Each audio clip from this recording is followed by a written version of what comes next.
Hello, scholars, and happy Friday. I hope you all have had a great week. So, last week we talked about the letter A, and today we are going to start talking about the letter B. So, this is a pre-test. I would like for you all to look at the questions on the screen. I also have some multiple choice answers for you all. So, if you all would just work on this test, and then we'll move on to the next slide.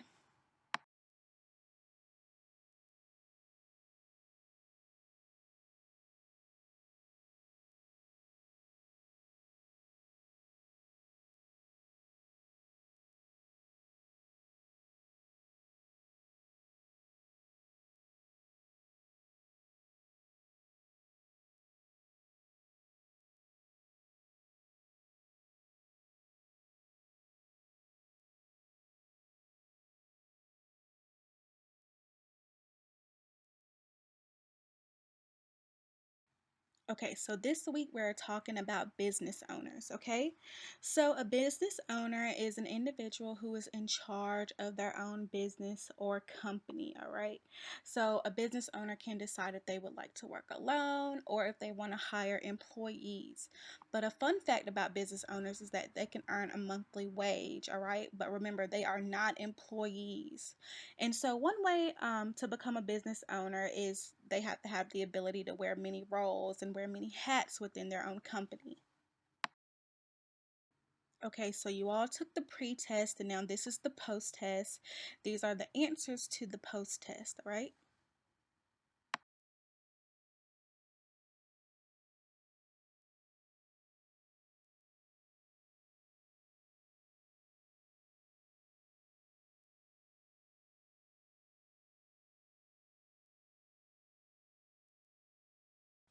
Okay, so we have multiple choice and one short answer discussion question that I would like for you all to just start thinking about. These questions go with the video that we're about to watch.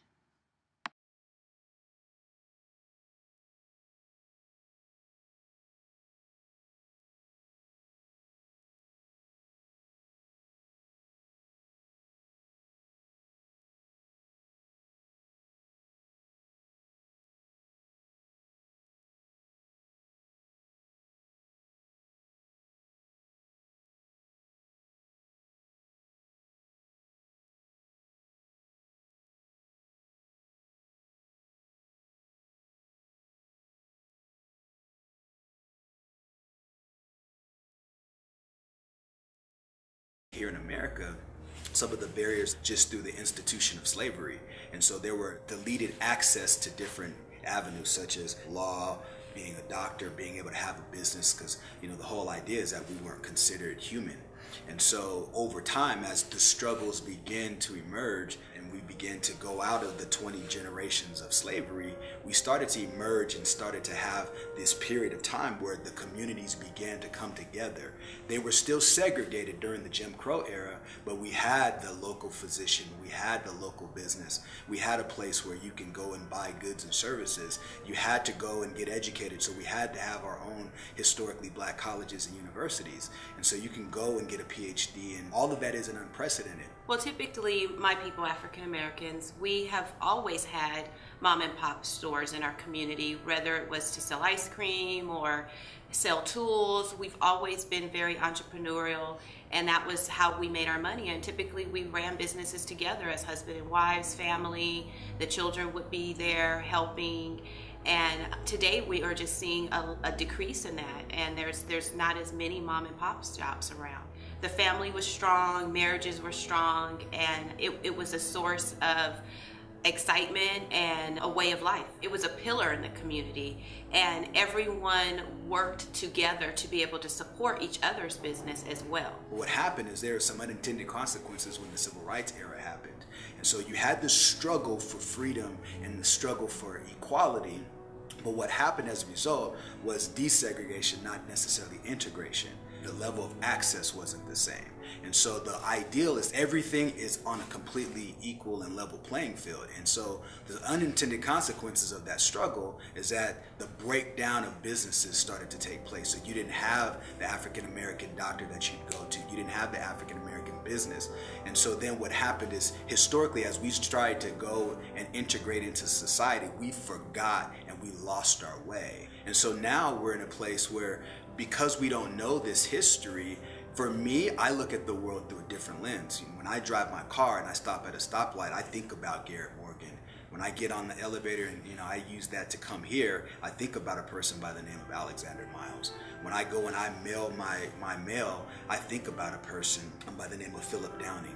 When I see somebody on TV and they're strumming their guitar, I think about a person by the name of Fleming. And so for me, when I look at people that look like me, I see them in a historical context. And I think where we are in business and being able to have a business and be able to participate more fully, that's the reason why I'm excited right now where we are in our lives. I believe it's important for African Americans to be able to get in touch with who were our trailblazers. We are stepping on the backs of our ancestors.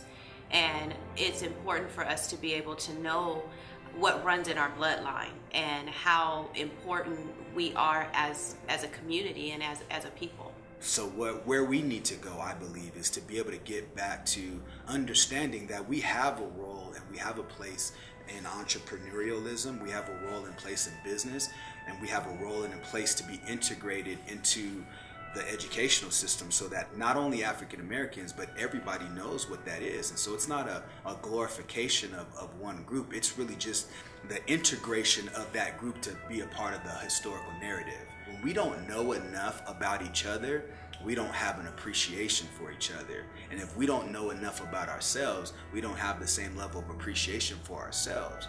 And so I think in order for you to love everybody else, you first have to have a love of self. Okay, so these are the discussion questions that we saw earlier. I have the answer choices highlighted in bold. The short answer, you all may have different answers. So for that, I just want you all to discuss what your answers were.